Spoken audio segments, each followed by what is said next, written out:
नमस्कार, इन खबर में आपका स्वागत है।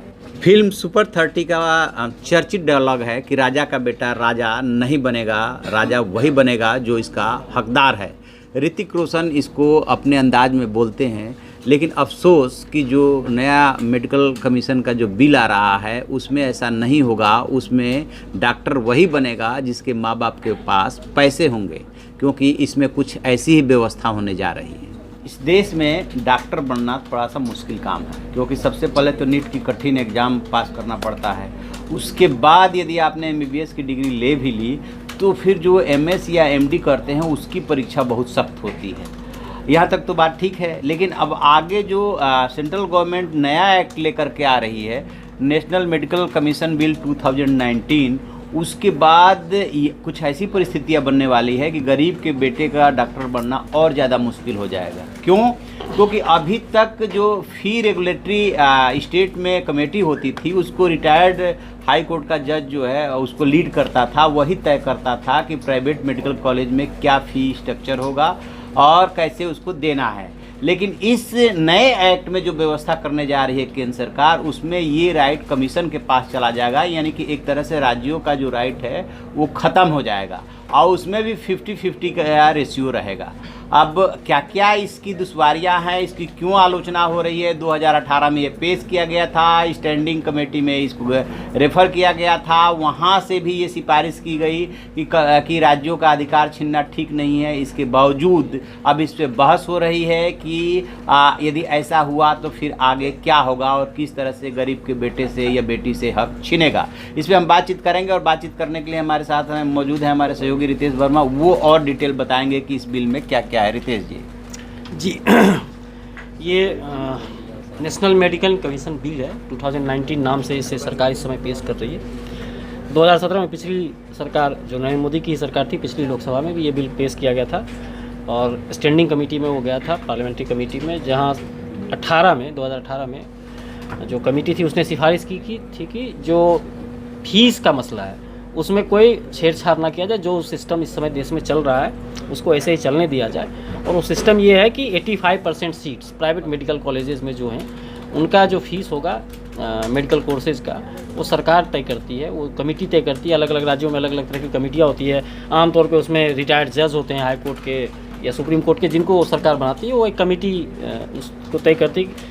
और जो बचे हुए 15% सीट हैं वो मैनेजमेंट कोटा, जो हम लोग सुनते हैं मैनेजमेंट कोटा में एडमिशन लिया, मैनेजमेंट कोटा में एडमिशन लेना है, तो 15% सीटें प्राइवेट मेडिकल कॉलेजेस को और डीम्ड कॉलेजेस को, जो भी मेडिकल कॉलेज हैं, उनको दे दिया जाता है कि आप उसका फीस आप देख सकते हैं। इस बिल में अभी जो प्रावधान किया गया उसके मुताबिक ये जो 2017 के बिल में भी ये प्रावधान था और सांसदों ने 2018 में रिपोर्ट दी अपनी पार्लियामेंट्री कमेटी ने, उसने कहा कि उस फी स्ट्रक्चर का जो सिस्टम उसके साथ छेड़छाड़ ना करें।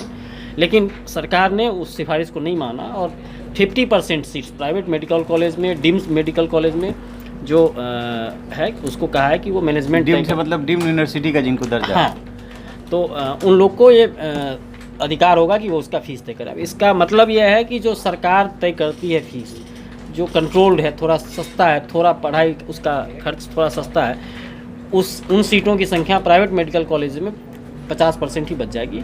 और प्राइवेट मेडिकल कॉलेज अभी तक जो 15% मैनेजमेंट सीट के नाम पे कमाई कर रहे थे, उनकी कमाई अब 50% सीट तक चली जाएगी, जिसका फीस वो खुद तय करेंगे। तो ये जो कमीशन है, क्या ये MCI medical council of India है उसकी जगह लेने जा रहा है? इंडियन मेडिकल काउंसिल की जगह ही इसको सरकार लाना चाहती है। पिछली सरकार में भी ये कोशिश हुई थी कि वो मेडिकल प्रैक्टिस, मेडिकल लाइसेंसिंग, सब सारे रेगुलेशन ये इस कमीशन के अंदर में डाल के सारे पूरा हेल्थ केयर, तो वो सेंट्रलाइज कर रहा है, पूरा सिस्टम को सेंट्रलाइज कर रहा है। इस बात को लेकर के आलोचना हो रही है कि आप राज्यों से उनका हक छीन रहे हैं। जी, एक तो बात ये रही है। दूसरा, इसमें ये भी प्रोविज़न है कि जो होम्योपैथ के या आयुर्वेदिक डॉक्टर हैं उनको भी प्रैक्टिस का अधिकार देने जा रही है, जो सामुदायिक केंद्र है, सामुदायिक स्वास्थ्य केंद्र वगैरह। नहीं, सामुदायिक स्वास्थ्य केंद्र तो जो ये एलोपैथ वाली दवाइयाँ हैं उन्हीं का होता है। आयुर्वेद की कुछ के अस्पताल सरकार चलाती है, होम्योपैथ का अस्पताल सरकार नहीं चलाती। सरकार का या तो आयुर्वेद का अस्पताल है या इंग्लिश का जो एलोपैथ है उसी का अस्पताल है। ये कम्युनिटी हेल्थ वर्कर करके बोल रहे हैं, सामुदायिक स्वास्थ्य कार्यकर्ता।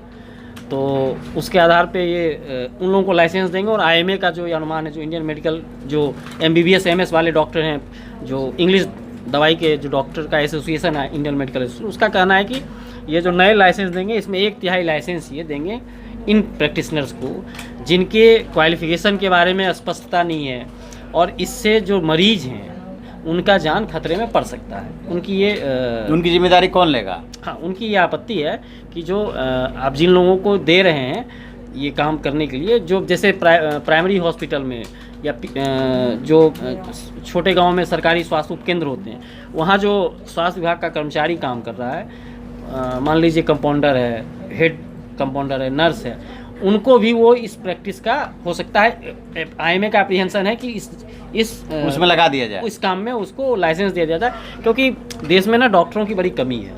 हर साल 60-70 हज़ार से ज़्यादा डॉक्टर इस देश में पास नहीं हो रहे हैं MBBS, और उसमें भी बहुत सारे लोग वापस ऊपर की पढ़ाई पढ़ने के लिए चले जाते हैं। कुछ लोग ही तुरंत मतलब जो एक वापस, अगर किसी ने PG में एडमिशन नहीं लिया तो वो प्रैक्टिस करता है, और कुछ लोग विदेश भी चले जाते हैं। ये भी एक संकट है। और डिमांड और सप्लाई जो बहुत बड़ा गैप है। अभी देखिए ना, बिहार में ही नीतीश कुमार की सरकार ने माना कि उनके यहाँ डॉक्टरों की कमी है, पूरे देश में कमी है, पूरे देश में कमी है। तो सरकार की जो कोशिश है, सरकार का लॉजिक ये है, एक तो कि ये जो सामुदायिक हेल्थ वर्कर को, तो इससे हम वो लोग जो मेडिकल सर्विस दे सकते हैं उनकी संख्या बढ़ाएंगे, रीच बढ़ाएंगे, कवरेज बढ़ाएंगे। दूसरा, जो वो प्राइवेट मेडिकल कॉलेजेस को 50% सीट दे रहे हैं कि आप अपने हिसाब से इसका फीस तय कर सकते हो, उसके पीछे उनका लॉजिक ये है कि सरकार के पास तो इतना पैसा है नहीं कि हम इतने सारे मेडिकल कॉलेज खोलें। ये प्राइवेट, मतलब एक तरह से आप समझ लीजिए कि हेल्थ सेक्टर में जो एडुकेशन का काम है, जिसमें अभी सरकारी कॉलेज और प्राइवेट कॉलेज को एग्जिस्ट कर रहे हैं, मोटा मोटी बराबर हैं, उसमें प्राइवेट कॉलेजों की संख्या अचानक से बढ़ेगी, क्योंकि उनके पास 50% सीट होगा मैनेजमेंट कोटा का, और उस सीट का वो फीस तय करेंगे, जिससे वो प्रॉफिट बनाएंगे। सरकार का इससे फ़ायदा ये है कि उसको लग रहा है कि हम 50% सीट इनको दे के देश में 1500 5000 मेडिकल कॉलेज खोल सकते हैं। प्राइवेट प्लेयर्स हैं, पूंजी है उनके पास, वो आके अस्पताल चलाएंगे, हमको वो हमारे फीस पे 50% डॉक्टर देंगे, अपने फीस पे वो 50% डॉक्टर देंगे। तो डॉक्टर की जो कमी है उससे वो ठीक है। ये तर्क तो ठीक है उनका अपनी जगह पे, लेकिन सवाल ये है कि जब प्राइवेट ही 50% सीटों का फी तय करने लगेंगे तो गरीब तो गया, अब तो जिनके पास पैसा होगा वही उस गरीबों के लिए वो 50% सीट है। खतरा गरीबों के जाने से ज़्यादा जो है, चूँकि इलाज जो है, इंजीनियरिंग जो है, पुल गिर जाता है, मकान गिर जाता है, तो उसमें जान तो लोगों का जाता है ना। कोई बेवकूफ़ अगर डॉक्टर बन जाएगा, इंजीनियर बन जाएगा सिर्फ इसलिए कि उसके पास पैसा है। 50% मैनेजमेंट कोटा में आईएमए की भी, डॉक्टरों की भी, जो अभी जो मौजूदा डॉक्टर हैं उनकी ये चिंता है, उनकी शिकायत यही है इस बिल से कि अगर आपने 50% जो ये कोटा फिक्स कर दिया, पहले भी ये शिकायत थी, 15% कोटा में भी वो होता था, तो अब तो जिसके पास पैसा, आप तय करेंगे कि भाई बाकी लोगों का 10 लाख है अगर फीस, हम 50 लाख लेंगे, तो जो 50 लाख देगा वो आप उसको एडमिशन दे दोगे। अब उसमें उसकी क्वालिटी, उसका मेरिट, ये सब गया सेकेंडरी। प्राइमरी होगा कि जो 50 लाख हमको दे सकता है उसको हम एडमिशन दे देंगे, 4 साल पढ़ाएंगे, MBBS वो फेल करेगा, पास करेगा, 5 साल में, 6 साल में करेगा, लेकिन वो करता रहेगा। अब ऐसे लोगों से जब इलाज पब्लिक कराएगी, आम जनता कराएगी जो बीमार है, तो उसका क्या नतीजा निकलेगा। तो डॉक्टरों की चिंता, जो इस समय के डॉक्टरों की चिंता ये है कि इस कारण से वो लोग मेडिकल प्रोफेशन में आ जाएंगे, मतलब लोगों की स्वास्थ्य सुरक्षा को लेकर के, हाँ, लोगों के स्वास्थ्य पे खतरा पैदा हो सकता है आगे चल के, क्योंकि इस रास्ते से ऐसे लोग मेडिकल प्रोफेशन में आएंगे, डॉक्टर बनेंगे जो डॉक्टर बनने के काबिल नहीं है। वो सिर्फ इसलिए डॉक्टर बन जाएंगे क्योंकि उनके माता पिता के पास, उनके परिवार के पास इतना पैसा है कि वो उनको मेडिकल की सीट खरीद कर दे सकते हैं। जी हाँ, तो ये है इस नए बिल की कमियां, और जिसको लेकर के काफ़ी आलोचना हो रही है। मेडिकल फ्रेटर्निटी से भी आलोचना हो रही है, और यूं भी हो रही है कि 50% सीटें तो निकल जाएंगी। और दूसरी बात, जो वो वहाँ पे होम्योपैथ आयुर्वेदिक वालों को प्रैक्टिस करने की इजाज़त देने जा रही है, उसके लिए भी क्लियर कट गाइडलाइंस नहीं है कि क्या उनको उससे पहले कोई प्रशिक्षण दिया जाएगा, कोई ट्रेनिंग दी जाएगी, बेसिक चीज़ों के बारे में बताया जाएगा, कैसे होगा, इसको लेकर के ज़्यादा आलोचना हो रही है। प्लस जो मेडिकल की पढ़ाई महंगी हो जाएगी, वो भी बात है। एक तीसरी बात है कि राज्यों का कहीं ना कहीं अधिकार छीन रहा है। साउथ के राज्यों में इसका काफ़ी विरोध हो रहा है, वैसे भी राज्य इसका विरोध कर रहे हैं। देखते हैं अभी क्या होता है। अभी बिल को पास होना है, जो भी इसमें अपडेट होगा हम अपडेट कराएंगे। आप देखते रहिए हमारा डिजिटल चैनल इन खबर। Thank you. इन खबर चैनल को सब्सक्राइब करें और बेल आइकन दबाना ना भूलें।